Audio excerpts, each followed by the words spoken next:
The beautiful, brilliant butterflies of the meadow had many cousins living in the forest, most of whom were night moths. They also were very beautiful creatures, but they dressed in duller colors and did not have slender waists. Some of the butterflies, you know, wear whole gowns of black and yellow. Others have stripes of black and white, while some have clear yellow, with only a bit of black trimming the edges of the wings. The moths usually wear brown and have it brightened with touches of buff or dull blue. If they do wear bright colors, it is only on the back pair of wings, and when the moth alights, he slides his front pair of wings over these and covers all the brightness. They do not rest with their wings folded over their heads like the butterflies, but leave them flat.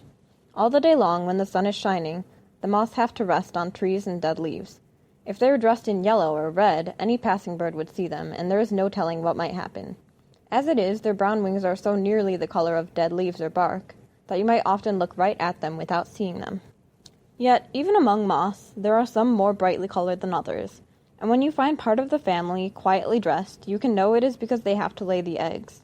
Moths are safer in dull colors, and the egg layers should always be the safest of all. If anything happened to them, you know, there would be no caterpillar babies. One day, a fine-looking Cecropia moth came out of her chrysalis and clung to the nearest twig while her wings grew and dried and flattened. At first they had looked like tiny brown leaves, all drenched with rain and wrinkled by somebody stepping on them. The fur on her fat body was matted and wet, and even her feelers were damp and stuck to her head. Her 6 beautiful legs were weak and trembling, and she moved her body restlessly while she tried again and again to raise her crumpled wings. She had not been there so very long before she noticed another Cecropia moth near her, clinging to the underside of a leaf. He was also just out of the chrysalis and was drying himself. "Good morning," he cried. "I think I knew you when we were caterpillars. Fine day to break the chrysalis, isn't it?" "Lovely," she answered. "I remember you very well. You were the caterpillar who showed me where to find food last summer, when the hot weather had withered so many of the plants." "I thought you would recall me," he said. "And when we were spinning our chrysalides, we visited together. Do you remember that also?"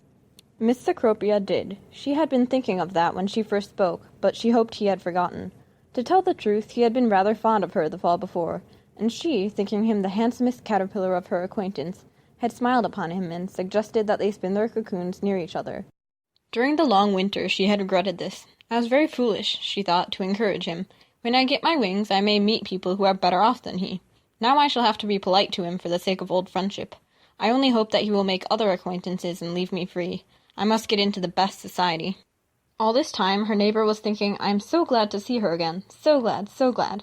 When my wings are dry, I will fly over to her, and we will go through the forest together. He was a kind, warm-hearted fellow who cared more for friendship than for beauty or family. Meanwhile, their wings were growing fast and drying and flattening, so that by noon they could begin to raise them above their heads. They were very large moths, and their wings were of a soft dust color, with little clear transparent places in them, and touches of the most beautiful blue, quite the shade worn by the peacock who lived on the farm. There was a brown and white border to their wings, and on their bodies and legs the fur was white and dark orange. When the Cecropias rest, they spread their wings out flat, and do not slide the front pair over the others as their cousins, the sphinxes, do. The most wonderful of all, though, are their feelers. The butterflies have stiff feelers on their heads with little knobs at the ends, or sometimes with part of them thick like tiny clubs. The night moths have many kinds of feelers, most of them being curved, and those of the Cecropias look like reddish-brown feathers pointed at the end. Miss Cecropia's feelers were perfect, and she waved them happily to and fro. Those of her friends she was troubled to see were not what they should have been. One of them was all right, the other was small and crooked. "Oh dear," she said to herself, "how that does look! I hope he will not try to be attentive to me." He did not mind it much. He thought about other things than looks. As night came, a Polyphemus moth fluttered past. "Good evening," cried he. "Are you just out? There are a lot of Cecropias coming out today." Miss Cecropia felt quite agitated when she heard this, and wondered if she looked all right. Her friend flew over to her, just as she raised her wings for flight. "Let me go with you," he said. While she was wondering how she could answer him, several other Cecropias came along. They were all more brightly colored than she. "Hello," cried one of them, as he alighted beside her. "First-rate night, isn't it?" He was a handsome fellow, and his feelers were perfect, but Miss Cecropia did not like his ways, and she drew away from him just as her friend knocked him off the branch. While they were fighting, another of the strangers flew to her. "May I sit here?" he asked. "Yes," she murmured, thinking her chance had come to get into society. "I must say that it served the fellow right for his rudeness to you," said the stranger in his sweetest way. "But who is the moth who is punishing him? That queer-looking one with the crooked feeler?" "Sir," said she, moving farther from him, "he is a friend of mine, and I do not think it matters to you if he is queer-looking." "Oh," said the stranger. Oh. You have a bad temper, haven't you? But you are very good-looking in spite of that." There was no telling what he would have said next, for at this minute Miss Cecropia's friend heard the mean things he was saying and flew against him. It was not long before this stranger also was punished, and then the moth with the crooked feeler turned to the others. "Do any of you want to try it?" he said. "You must understand that you cannot be rude before her." And he pointed his right foreleg at Miss Cecropia as she sat trembling on the branch.